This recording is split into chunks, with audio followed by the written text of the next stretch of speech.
Marvel's Ultimate Alliance Part 3. It is out, guys. I am having a lot of fun with this. And in this video, I am joined by my buddy WolverThor. We are playing some co-op and we are giving our impressions of this game. Is it worth it for you to buy? Should you rent this? Should you avoid this game? That's what we're talking about in this video, guys. So if you are ready, let's go smash it.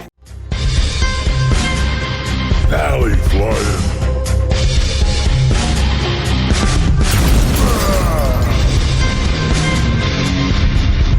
Hey, what's up, Valley Maniacs? ValleyFlyin here. I am back. I am on the Switch with my pink and green controllers here. I am joined by WolverThor. We are playing some Marvel's Ultimate Alliance Part 3. So we're going to be playing and doing a review at the same time. Hopefully this goes well. WolverThor, what is up, man? How are you doing? Hey, good. Enjoying the game. Good to play with you. Yes. And how are you liking it so far? Thumbs up, thumbs down?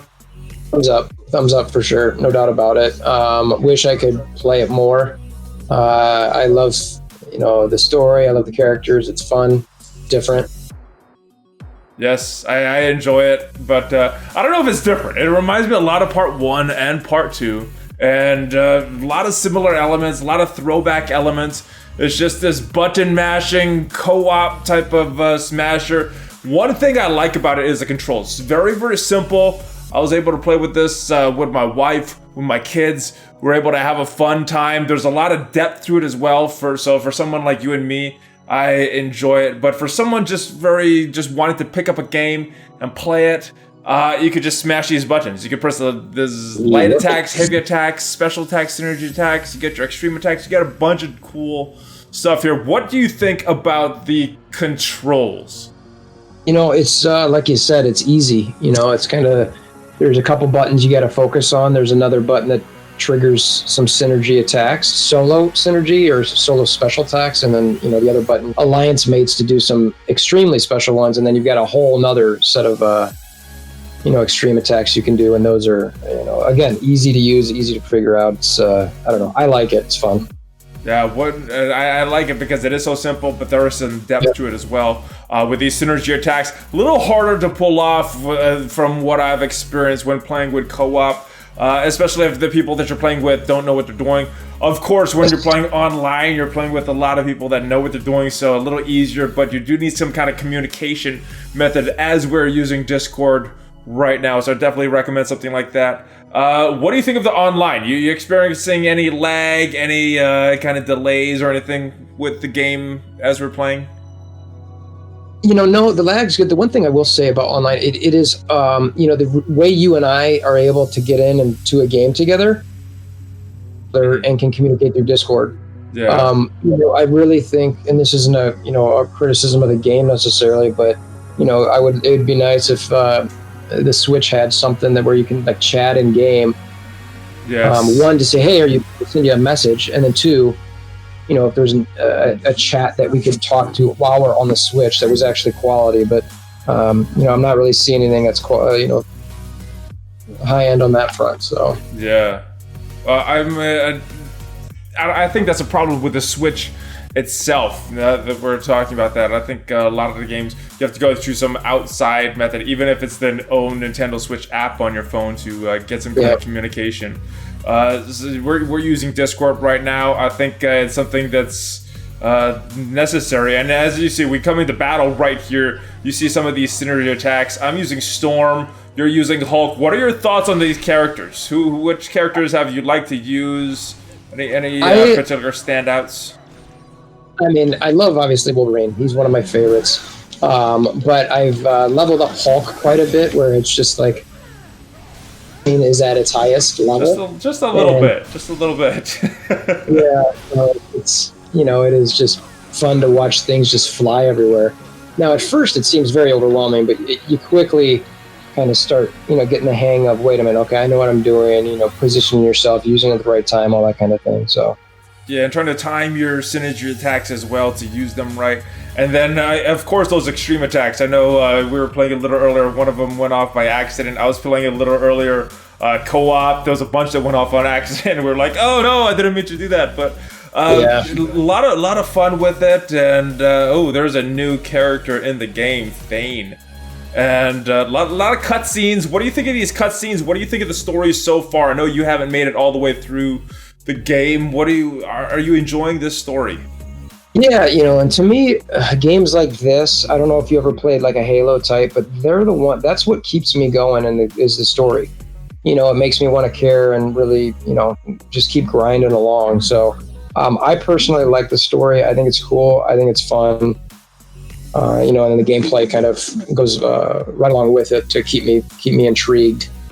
Yeah, let me ask you this, because one of my concerns with this game was the replayability after the story ends. After the story ends, the co-op, there's wanting to level the rest of the characters as we go and talk to this guy right here. What do you think are your thoughts on the replayability as you are making your way through the story right now? It's interesting because that's part of the reason I am currently taking it a little bit slower, is because I am worried about that. Obviously you've got the downloaded content that you could get, some quote unquote expansion packs. Yes. I don't know what that's exactly going to mean. We're going to talk about that. We're going to talk about it at the end. Okay. Because there were some announcements already about that. Okay. All right, cool. So for me, that's definitely a concern. Something there that, I think for them to make money long term, they probably are going to want to do some of that. But who knows? It's I hope it's not a week or 2 week game and you're like, all right, well, I'm done. I've got all these characters I could level, and that's pretty much it. Yeah. So how much have you went into depth in the lab system and the ISO 8 system for putting some gear onto your characters and expanding the whole alliance?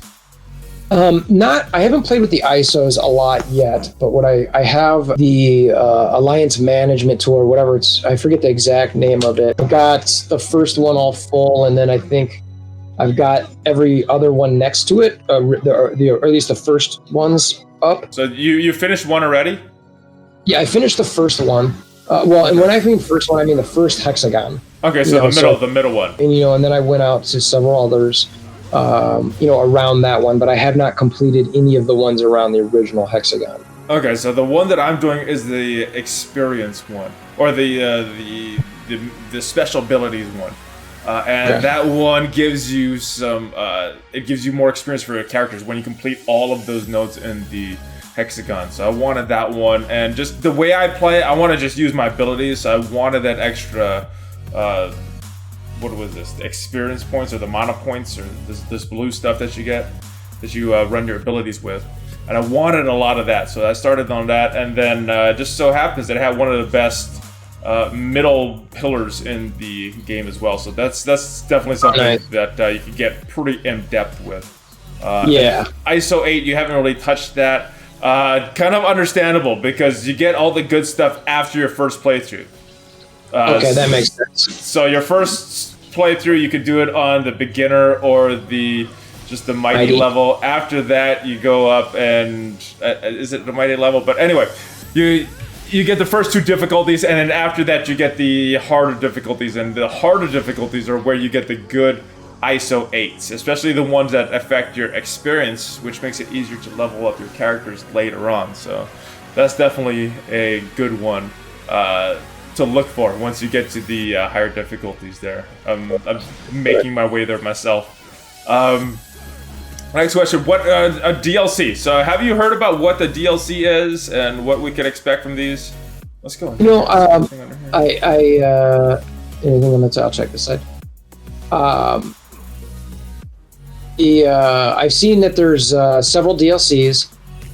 The only one that I've actually, and all I did was see a screenshot, was I think the Marvel Knights one. I think there's X-Men, and one other one. And the Fantastic Four. So the Marvel Knight one is already revealed to be Blade, Punisher, Moon Knight, and Morbius. Morbius, not too familiar with, but he looks like he's a bad guy.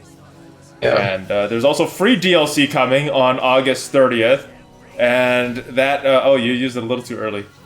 Yeah. Should use it on the second one. Should have used it. That's okay. That's okay. We're still learning this game, guys. That's why we haven't done too many strategy videos. But the August 30th, Colossus and Cyclops as DLC characters. What are your thoughts on those guys? Oh, that's awesome. I love you know, I'm a big X-Men. I grew up on the X-Men. I like them the best out of most Marvel characters, and so I'm excited to see anything, you know, in that realm at all from the House of Xavier. Yes. And because it's free DLC, it makes me wondering, is there more DLC coming? Free DLC that we don't know about. We know the paid stuff as the X-Men, the Marvel Knights, and the Fantastic Four. Is there other stuff coming? That is the question. I think there's gotta be. I mean, they just seem to invest way too much in this game to make it a quick play.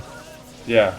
With the ISOs and the Alliance mode management or whatever the name of it is, it just, there's too much there. You know what I mean? It's just any particular characters you want to see come to the game that aren't in the game yet?